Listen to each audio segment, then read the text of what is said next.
Hi friends, आज आपण परत आपल्या 5व्या दिवसाचा नैवेद्य बघूया. गणपतीसाठी आज काय काय नैवेद्य केलाय ते दाखवते तुम्हाला. गाजराचं लोणचं आहे, मटर पनीरची भाजी केलेली आहे, साधी पोळी, वरण भात,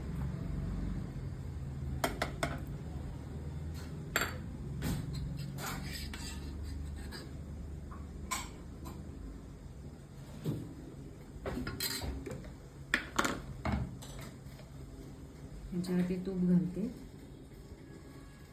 आणि आज गोडासाठी आपल्याकडे थोडे वेगळ्या पद्धतीचे मोदक आहेत. हे 2 मोदक. तर असा आहे आजचा आपला मेनू. कसा वाटतोय मला कमेंटमध्ये सांगा.